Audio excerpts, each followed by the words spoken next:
up toes, turn down low.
It's called Joshua Fought the Battle of Jericho. Sing along with us. 1, 2, 3, 4. Joshua fought the Battle of Jericho. Jericho, Jericho. Joshua fought the Battle of Jericho. And the walls were tumbling down. You talk about the men of Gideon. You talk about the men of Saul. They talk like the Lord Joshua and the battle of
ukulele song, and it's the name of it is "Ain't She Sweet."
Jambalaya or Hey Good Look? Hey Good Look. We're going to sing a Hank Williams song for you now. A song called Hey Good Looking, What You Got Cooking? Today, hot dogs. Hot dogs!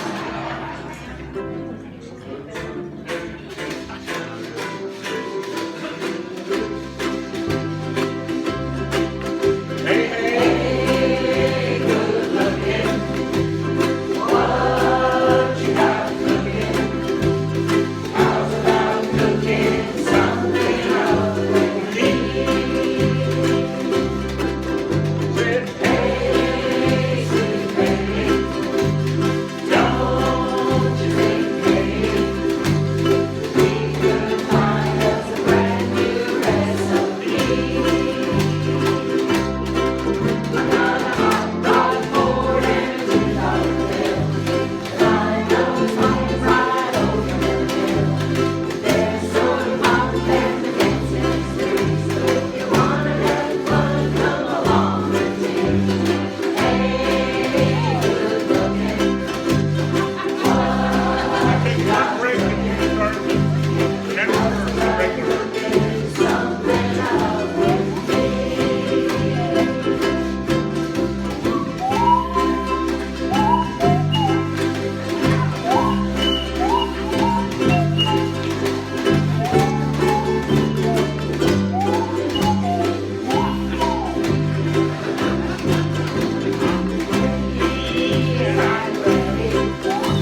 Republican and the infamous Snoop flute. Come learn to play ukulele and I'll teach you to play the Snoop flute. All right, I think it's okay. It's about that time in our usual program. Those of you who have heard us play before, or heard anything else before, we have a song that if you can spell, sing along with us.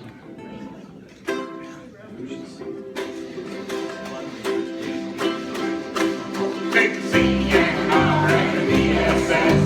W-I-N-D-S, so spread the wind, and who's paradise. Take the C-N-R-A-B-S-S,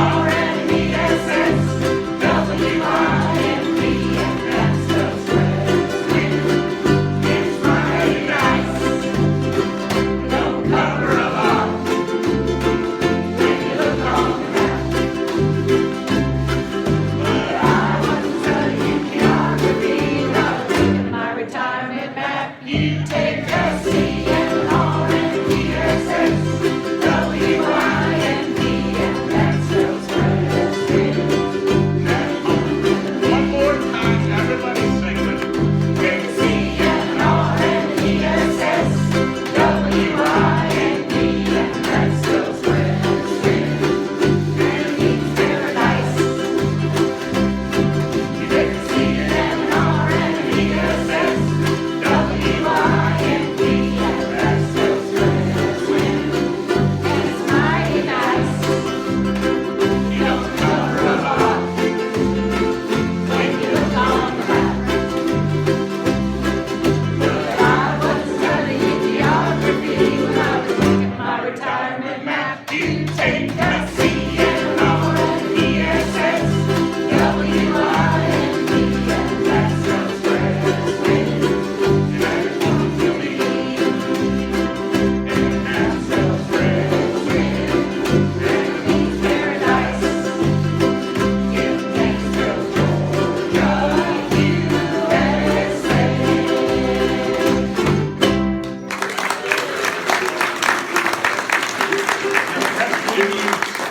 Thank you all guys for marvelous. Marvelous. They're going to be available for selfies in the lobby if you need one. And I think autographs. we're all set. Autographs. Got merch.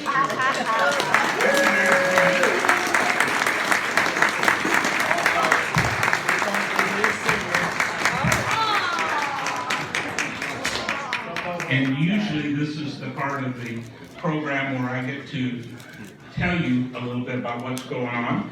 But we have a special guest today, Father Herald Brock. Came to us from New York. By way of Honduras, we met Father Herald Brock in 2005 when we went down for a look and see mission to their Franciscan Friars in Renewal, have a mission in Honduras. And they had just opened this, I call it a hospital, they call it a medical center. I would describe it to people here in the United States as an outpatient surgery center with a free clinic attached to it. And so it's been 18 years, 19 years. And this started as an idea when the surgical team came down and did surgery in the local hospital. And they said it was great having the friars there who spoke Spanish, who knew the poor, who knew the system. They didn't have the problems with equipment disappearing or having to bribe people to get things into the country. But they said they were in the local hospital, and it was fine. They said that their motto was, "As you do for the least of these, you do to me." And they thought if Christ was in Honduras and needed surgery, that the surgeons there and the nurses could do it, but they wouldn't want to do it in a place where the paint was peeling on the ceiling and the electricity was spraying. So between Father Brock and this group out of Florida, they designed and built this beautiful medical center that you've been looking at pictures for. So give a nice hand to Father Herald Brock.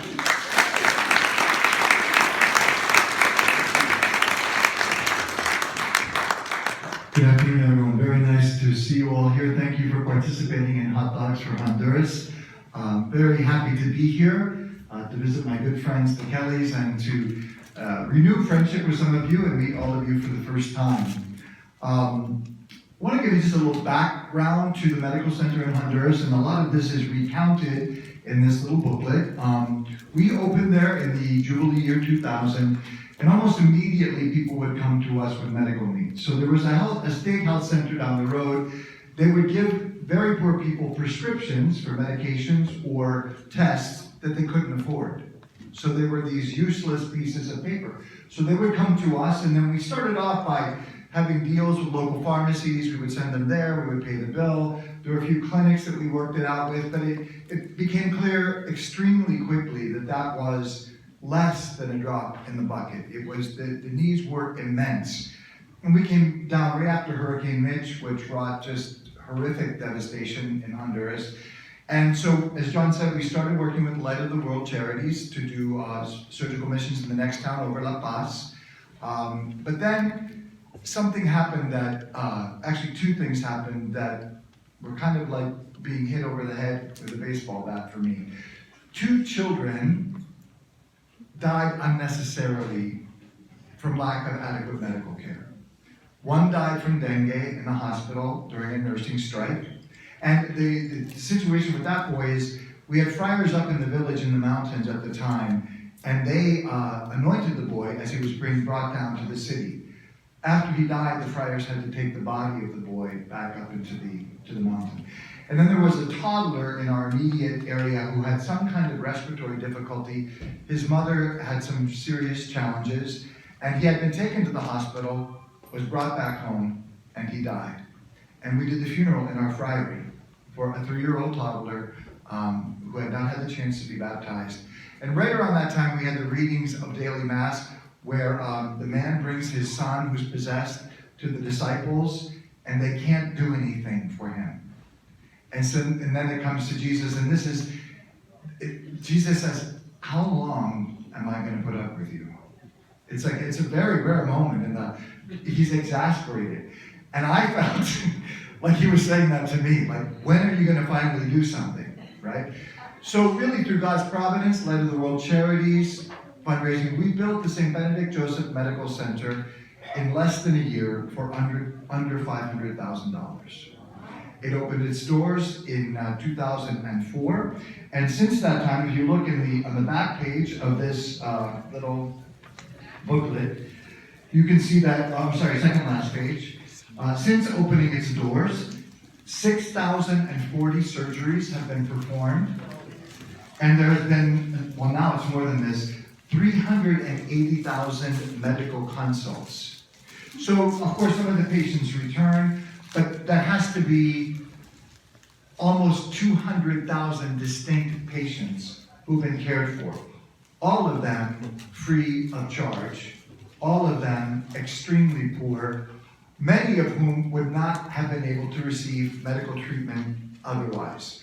There are public hospitals which are understaffed, which are regularly robbed. I'll give you I was in touch with friends in Honduras recently. A man slipped getting into a boat, he lives on the north coast, and fractured several of the vertebrae in his back. So he had to be taken by ambulance, first taken off this little island where he lives to the mainland, and he's in one of the major government hospitals. They have to raise money to buy the screws for his surgery. They have to raise money to buy the blood that he needs. They have to raise money to buy the drip. And they shouldn't have to do that because those supplies are budgeted. If the money gets to the hospital and it's bought, the supplies are bought, often they are stolen, and those same items that are meant to be for free are at the sale, or are for sale at the pharmacy down the road. So this is what people face. And Hondurans, half of the population lives in poverty, 25% in extreme poverty, 18% have no access to health care. And some of the cases that we've seen at the medical center are just astounding. Adults who have lived their entire lives, we're talking about people in their 40s, with an unrepaired cleft lip and palate. One woman who had a prolapsed uterus for 20 years. She repeatedly went to the state hospital, but characteristically, the rural people of Honduras are very timid. And so first of all, you have to kind of like force the hospital staff to take care of you. But when they would be waiting, the other people would kind of just walk ahead of them. So she tried this repeatedly and finally just gave up. And we were able to offer that kind of care for her. And it's really hard for me to describe it. St. Benedict Joseph Medical Center should not exist. It defies the laws of physics. It is beautiful, it's clean, the staff treat the people with dignity and respect. They are offered the finest possible medical care free of charge only if they're poor enough to qualify. It is the exact opposite of the way things normally work. It is an exact correspondence with the kingdom of God. And the only way I can describe it really is it's an ongoing miracle. It is an ongoing miracle. And to have a place where people who are normally disregarded, stepped over, neglected, treated like top priority, for me is one of the most amazing things in the world and one of the strongest testimonies to Jesus in the gospel. Because isn't that what he tells us? To whom belongs the kingdom of God? Blessed are the poor. And so it's a place where his presence is palpably experienced in the medical care that's there. And there's beautiful, not all of the teams that come are people of faith or they're people of different faiths, but everybody senses something there that is so different from the normal, the gratitude of the patients, the awareness that you are doing something for someone that if you weren't there, might never be done for them. It's truly extraordinary. And I do want to direct you now to the very last page, because the medical center has a staff of about 20 people, including the director, who's a doctor, one full-time doctor, 3 part-time doctors, pharmacists. You can read the list, about 20 people. The budget for the medical center for the entire year is $350,000. All salaries, all supplies. The additional costs that are created by the medical teams, surgical teams who come to perform surgery, they cover. So sometimes we have to get extra staff or they need supplies. And that's also a miracle, how it just kind of works. They raise money, they fly down. Some teams, the people pay for their own tickets. They bring their supplies. We give them the place to work that is clean and ready. We help with transportation logistics. And it's just amazing. The reason that I tell you this is that we calculate roughly, with that budget and the kind of care that SBJ is able to offer, the cost to the medical center per surgery is only $300. The cost to the medical center per medical visit is $10. That's less than many people's copay, right? And so I want to present it to you. When we made this little booklet, which you did recently, this is like a donation prospectus. When you're looking to invest, right, you want to get the biggest bang for your buck, right? The biggest return, the least risk. You want to make sure that gives you the best possible opportunity. I want you to think about what your donation to SBJ does. Because to me, it's just like, it's multiplied exponentially. $300 provides a life-changing surgery. $10 enables someone to receive a medical consult. And so the money that you donated today goes to that. But this is an invitation to consider supporting the medical center on a regular basis. It's we do soft sell. Nobody's going to be shaking you down. We sent Vito and Luigi home. They won't be. They wanted to kind of use some very persuasive techniques. And so this is just an invitation to you. And I want to also point out to you this little pamphlet, where lives are changed, because it describes 5 patients who received really life-changing care at St. Benedict Joseph Medical Center. I was directly involved in 2 of these cases. The case of Elvin, who was born with a congenital physical defect of a very particularly difficult kind. His grandmother, they just showed up one day. We didn't have a surgical mission planned. They showed up at our front door. The grandmother, the mother in a wheelchair, and these 2 small children, the smaller of which was Elvin. She had heard that there was a medical center that could provide care. So this woman lived on faith. She got them all, put them in the bus, took 2 buses, I forget how long it took her to get there, and she showed up. And we were able to house her, and it began a long process because it was a very complicated situation. The backstory, by the way, is that woman had lost all of her children in Hurricane Mitch, except for the handicapped mother and one of her siblings. So this little group of 4 people, I describe them as like a lifeboat. They were all they had in the world. And so through a lot of friends and networks, complicated testing, and then eventually a specialist, a very specific specialist in this area was discovered, and this little boy's life, the defect was repaired. He was so ecstatic when that happened that he ran around his village just saying over and over again, I'm better, I'm better, I'm better. The last time the family came, the mother wasn't there. She had died. And by the way, to give you another backstory, she wasn't always handicapped. When the baby was born, she was so distressed that she wept and wept and wept and wept so severely that she had some kind of a brain hemorrhage and woke up paralyzed. And then finally, the grandmother died because her mission was complete. This woman who on faith, and I can't tell you what a privilege it is when you see, I think I have faith, and then I see somebody coming down from a mountain, they don't know anyone, they have to leave their village. There's one lady who would have to sell a chicken every time she brought her daughter down. She was able to get care in Florida with the help of it.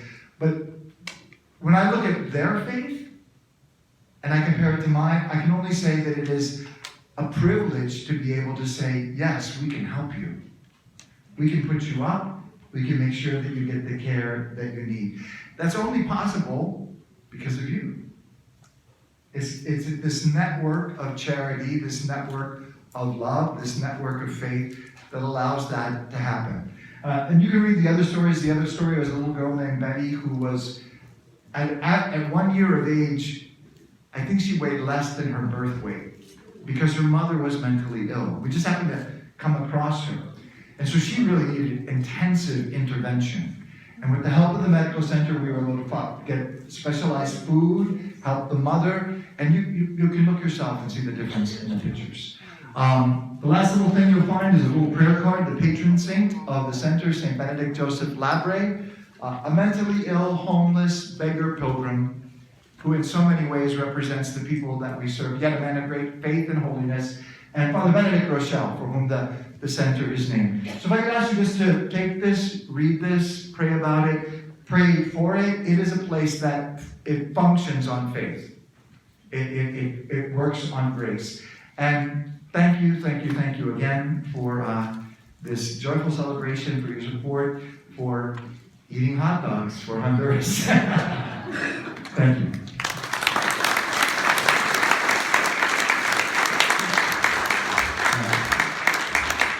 Well, thank you all so much for coming, for being interested in supporting the center and our surgical work there. If you're not on, the only information you get from me generally is I try to write a little situation report. That's what my military friends tell me this. When I'm there, I try to send a little email, kind of tell them what's happening when we're here, and when the internet's working enough, I can send that and send some pictures. So when I'm down to Honduras, which is 2 or 3 times a year, people will get a barrage of emails, 5 or 6 emails, and then you really don't hear from me the rest of the year. So if you can stand that much in your emails, send me an email so I have your right email address, and I'll put you on the list and you'll get those little reports. Are there any questions we can answer for you quickly? All right, well, God bless you all. My patients thank you, the team thanks you, and we're going to be going the 10th to the 18th is our next surgical mission, so please pray for our patients. That's our biggest help that we need is somebody to look after them. God bless you.